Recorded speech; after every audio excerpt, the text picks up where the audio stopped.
let's look at example 3. Given fx is equal to this piecewise function. When x is not equal to 1, the function is 2. When x is equal to 1, the function is 5. For a better view of this function, I will sketch the graph. But you don't have to sketch the graph. This is just an introduction for you. When there's x not equal to 1 here, it means that the function 2 is everywhere else besides x equal to 1. So if this is x equal to 1, the function 2 is just the function y equal to 2. This means it's a constant y equal to 2 and it's everywhere else besides at 1. So after 1 also, it's at y equal to 2.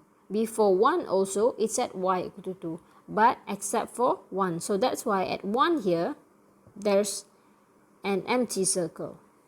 The next piecewise function is, when x equal to 1, the value of the function is 5. So this means, exactly at x equal to 1, is just the value 5. So 5 is a constant. It should be a line, but the line exists only at 1. So since the line exists only at 1, it's just like a point at x equal to 1 and y equal to 5. So that's how your graph looks like. Remember, you don't have to sketch the graph. I just sketched it for better understanding. We want to try to answer the question. We want to determine the limit of fx as x approaches to 1. Remember, the limit only exists if the limits from the left side of 1 and also from the right side of 1 is equal. So let's take a look at the left side of 1. What is the value of the limit? So from the left side of 1, as you can see here, the function from the left side of 1 is the value y equal to 2. We don't care what happens at exactly x equal to 1. Remember that. So as x approaches to 1, the value of y of this graph, the green graph, is approaching to y equal to 2. Alright? Remember the previous example 2, I have showed you how to use your ruler to look at that. Now we want to look at the value of the limit as x approaches to 1 from the right hand side. So that's why I write a superscript of positive right on top of 1 here, which means that it's the value of the limit from the right side. Okay, so from the right side of 1, x equal to 1, look at the graph which is green colored. You don't have to look at the axis. Axis is the red color. So look at the green color graph. Follow that green color graph until you reach to x equal to 1. So you are approaching to x equal to 1 by empty circle there, so just stop here. So this means that the value of y here is y equal to 2. So that's why the limit is equal to 2. When the limit of both from the left and right side are equal, so we can conclude that the limit exists and the value is 2. Write your conclusion. So write something like that.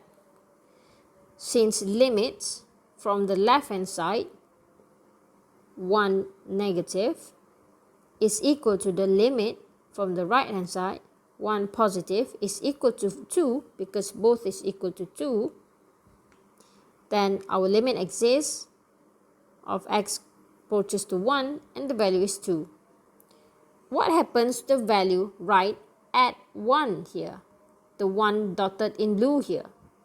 Well, we don't care about that value, because for limits, we just care what happens from the left side of 1 and also from the right side of 1.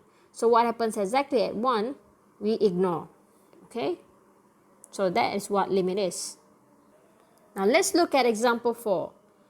I will not sketch the graph for example 4 because you can just imagine this. And of course in the exams you don't have to sketch the graph. So I'm going to show you how to solve this question without even sketching a graph.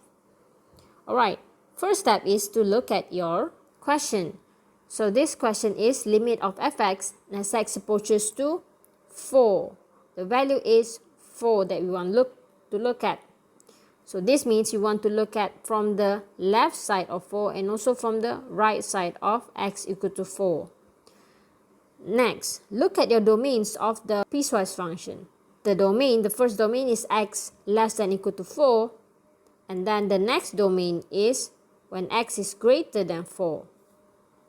You don't have to sketch the graph, but I want you to do something like this so that you won't get confused in the exams and also in your assignments.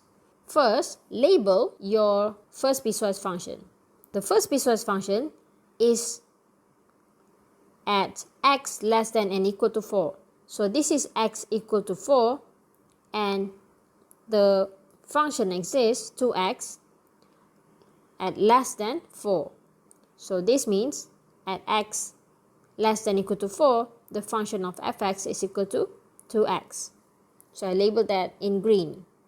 Next, labeled with purple color is the next function, which is x greater than 4. So remember, x greater than 4 means it's the empty circle. Greater means it goes to the right. Next, write the function on top of that line, which is 2x plus 3. Remember, this red line here is like your x-axis. Now we want to determine whether the limit as x approaches to 4 of function fx exists or not. So remember, we have to check what is the value of the limit from the left side of 4. So this means from the left side of 4 is this function or this graph. So you have to write 2 times x. And what is the value of x that we want to look at here? It's 4, so just substitute in 4 there. But before you write that step, it's better for you to write down this step next.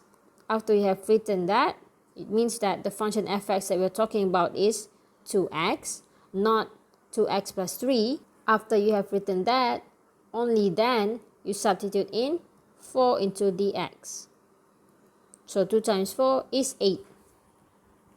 Now, we want to look at limit of fx as x approaches to 4 from the right side. So from the right side of 4, the function is this purple colored line, which is 2x plus 3. So first step would be changing that fx to the function that we are looking at, which is 2x plus 3, and then only you substitute your x with the value 4. So write 4 instead of x and then plus 3. 2 times 4 is 8 plus 3 is 11. Does the limit exist? Write your conclusion. Since limit of x approaches to 4 from the left side is not equal to the limit as x approaches 4 from the right side is not equal, okay, write not equal sign there in the middle, then this means limits as x approaches to 4 doesn't exist.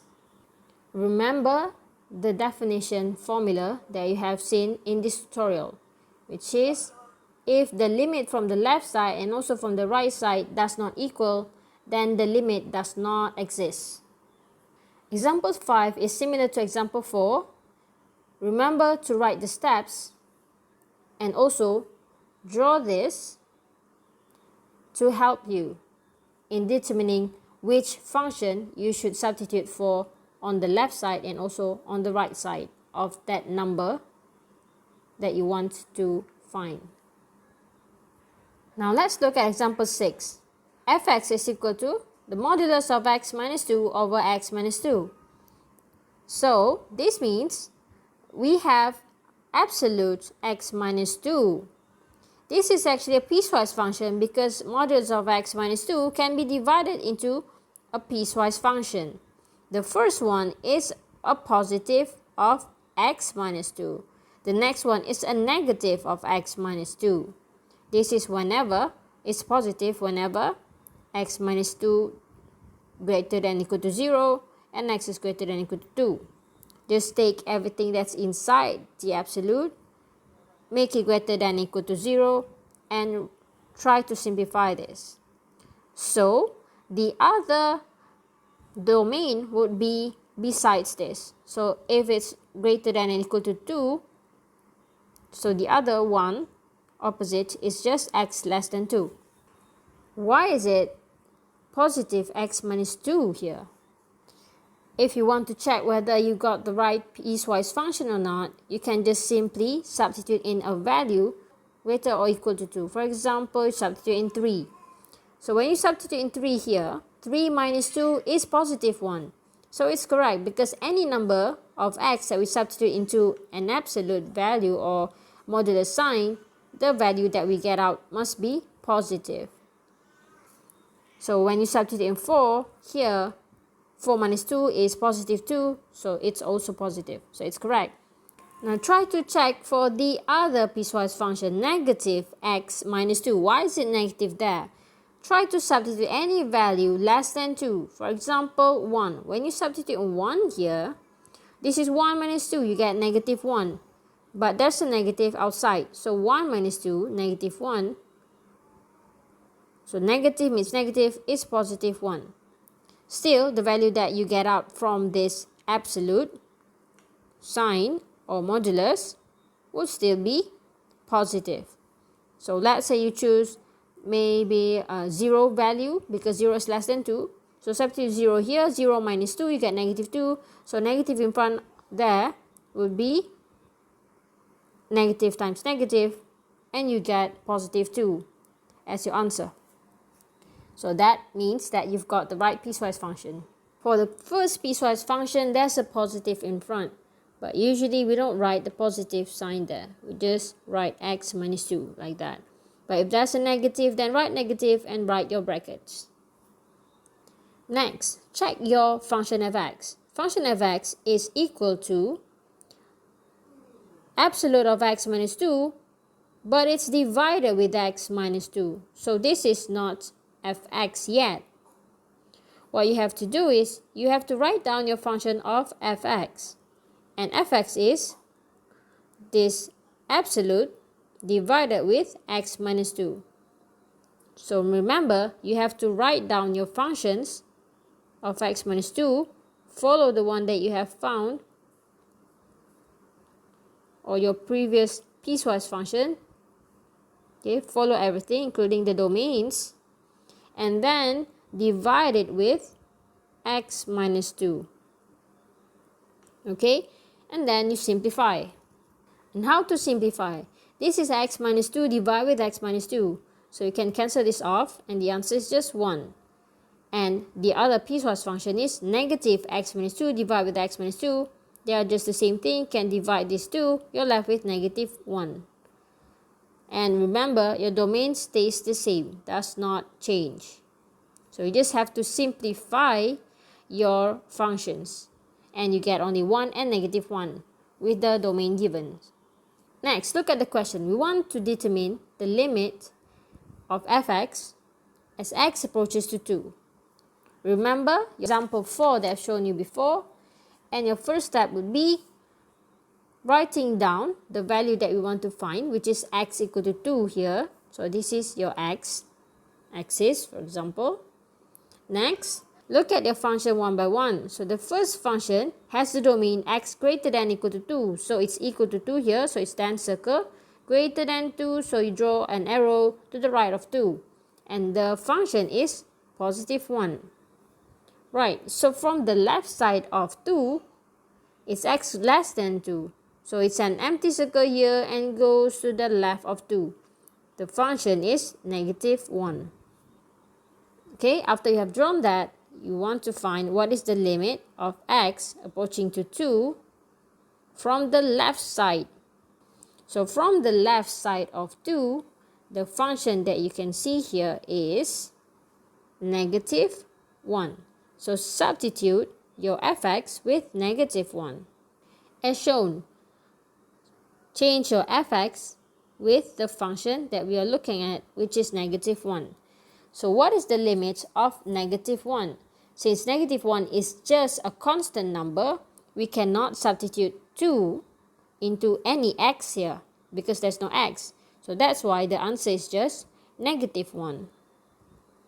So the answer of the limit of function f from the left side of 2 is just negative 1. Next, we want to check what is the value of the limit as x approaches to 2 from the right side. So what is the function from the right side of 2? The function is 1. Okay, so now we just have to copy down limit of x approaching to 2 positive and then change your function fx with positive 1 because that's the function that we're looking at from the right side.